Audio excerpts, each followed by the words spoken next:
Welcome to Zuko Builds. Today we are building this book stand that's totally adjustable via this chain.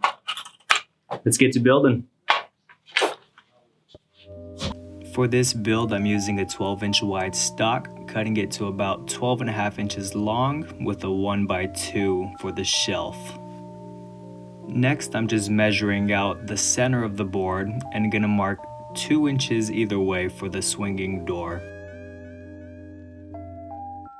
Now I'm just measuring out how tall I want this door to be, and then we'll go ahead and cut that out with the jigsaw.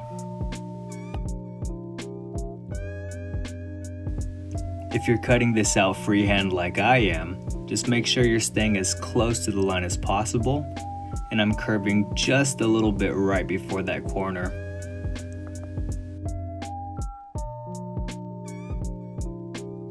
And here the wood started to burn just a little bit, so I took the jigsaw off and continued my cut.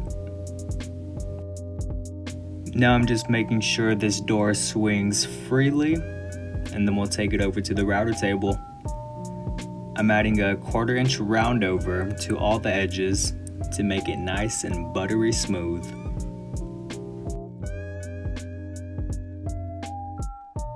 And if you weren't comfortable doing that just with your hands, feel free to use a push block. This will keep you nice and safe. With these larger pieces, I'm not too worried, so I went ahead and did it without one.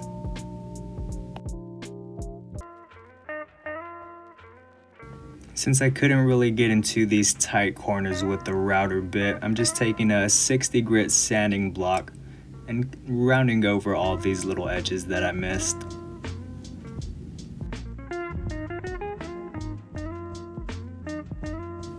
Alright, I'm not gonna bore you too much with sanding here, but just move through your grits. These boards are already pretty smooth, so I went from 120 to 220, making sure not to put too much pressure and letting the sandpaper do the work.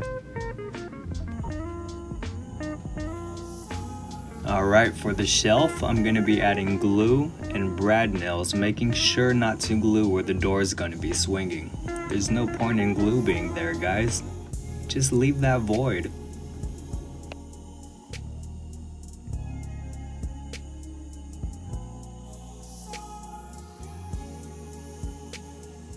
I'm gonna very lightly add some clamps just to hold this in place so I can flip this over.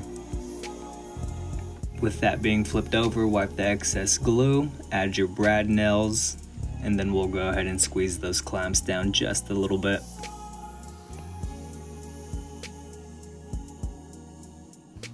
I got this little trick here from Paul Sellers when it comes to finishing wood.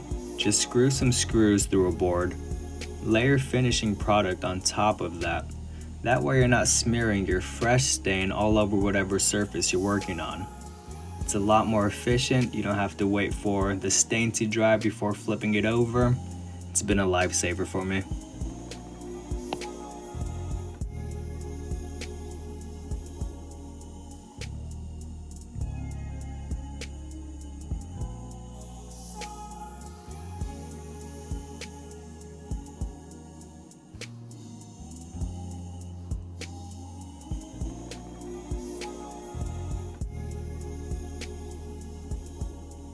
Now that we let the stain dry for about 5 to 10 minutes, let's go ahead and wipe the excess off. I'm gonna go ahead and clamp this swinging door place, that way we can flip it over and get ready to install this hinge.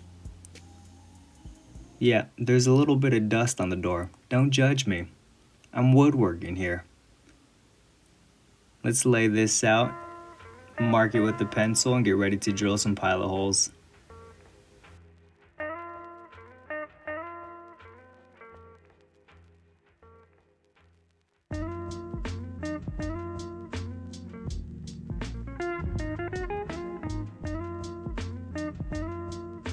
With the pilot holes drilled, I'm gonna very loosely tighten these screws just until I get all of them in place.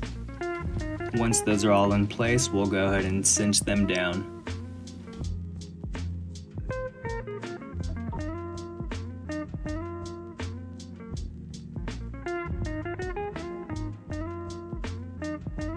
For this book stand to be adjustable, I'm using screw hooks and chain link, but these screw hooks don't fit the chain link in the way they are, So I'm just bending one open, that's going to be the fixed position, and where you're going to be able to adjust, I'm cutting off a little piece of the screw hook, and this is what we're left with.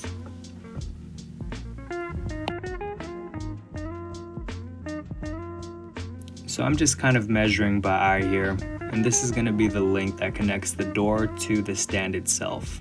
And you're going to be able to adjust the door via these chain links.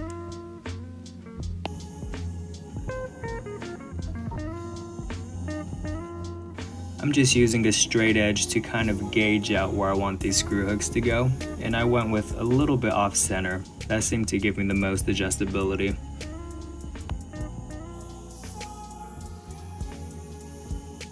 Now you want to make sure the opening on the left hook is facing to the left, and the same thing with the right.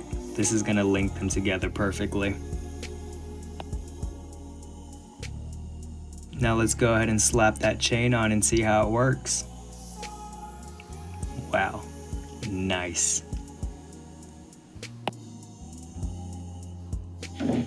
Thank you guys for watching. Hope you found this helpful. If you did, hit that like button, subscribe, and leave a comment if you have any questions or concerns. See you guys next week.